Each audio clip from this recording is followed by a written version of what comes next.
Hello, it's John Heaton, and today I'm going to continue my series of reviews of individual Beatles songs. Today I'm going to review Ballad of John and Yoko, the single recorded on the 16th of April 1969 and released on the 30th of May 1969. Now, what's interesting about this song, apart from being another fine number one Beatles single, is it only featured John and Paul instrumentally. George and Ringo were unavailable. John wanted to record it in a hurry after his wedding and all the stuff which went on after his wedding with the bed in and stuff.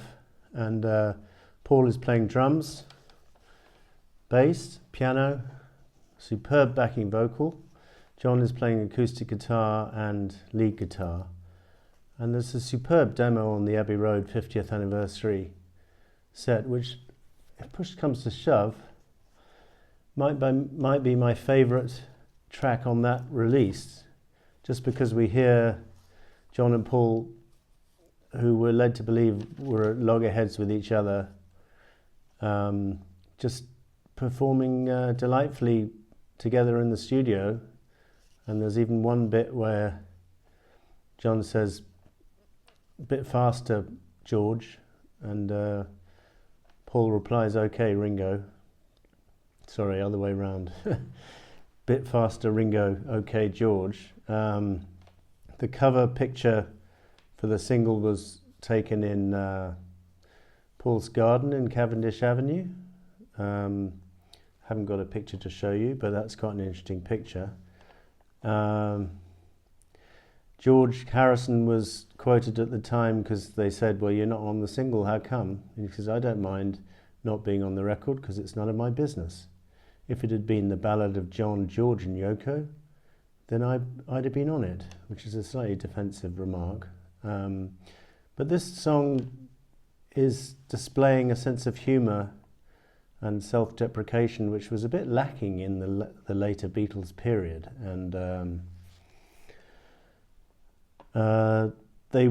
John and Paul would also record "You Know My Name, Look Up the Number" at the end of this month, April 69, which is also them, just the two of them, performing delightfully together. They also do stuff on Abbey Road together, particularly Paul's bass playing and piano on "Come Together" is memorable, and he sings the harmony vocal on "Mean Mr. Mustard."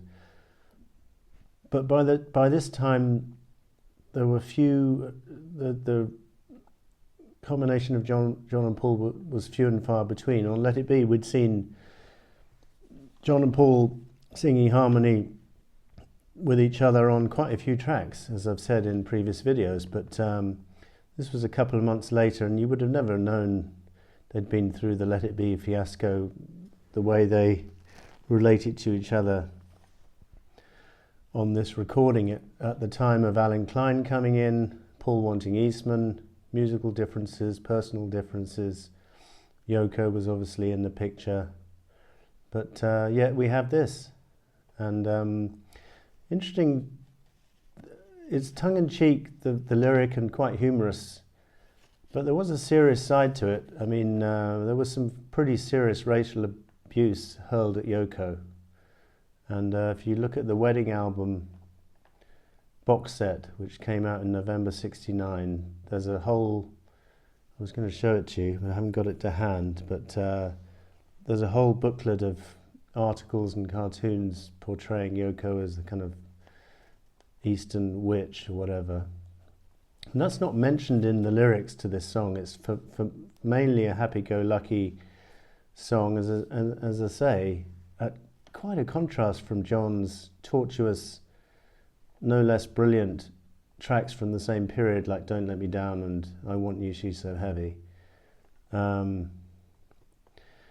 So what else do we, I mean, yeah, this track displays not only humour, self-deprecation, but a joie de vivre missing from this period of the Beatles. And I think it's one of their top-notch singles. It tends to get overlooked in comparison to some of their more famous singles, but Paul's bass playing is first rate, his drumming is perfectly proficient, plays nice piano on it, and John's playing the guitar and the lead guitar. It's interesting to note that in the demo he'd already worked out that ending on the guitar.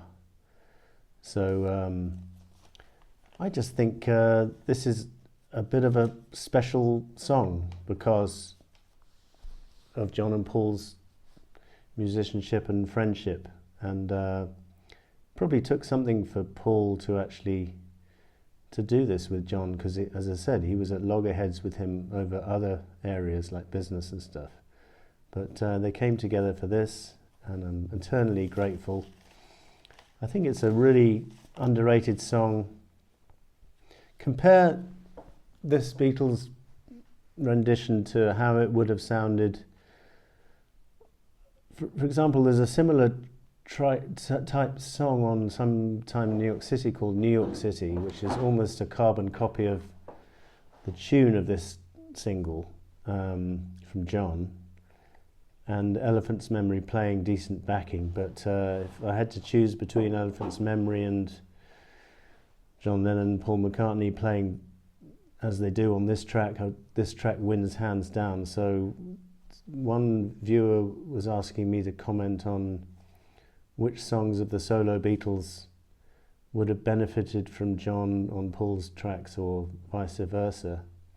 And that's an interesting concept. I might indeed take him up on that and do a video.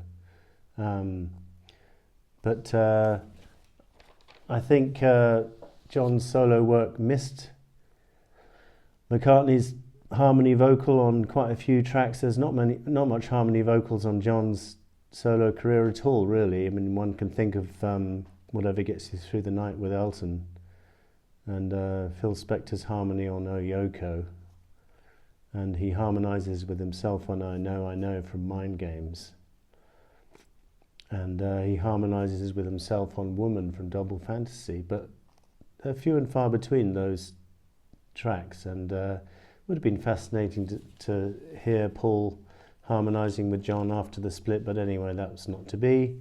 We have this precious single from '69 where the Beatles' musicianship, albeit only from two of them, was second to none.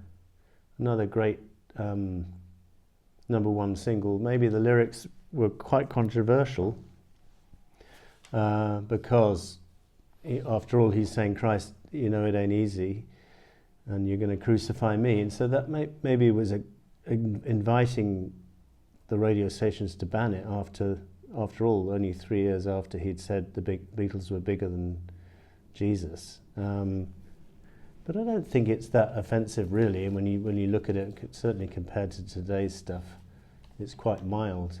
And I'm glad they did it, although apparently in the US they didn't play the song on the radio, and they bleeped out the, or if they did, they bleeped out the crucify and the Christ words.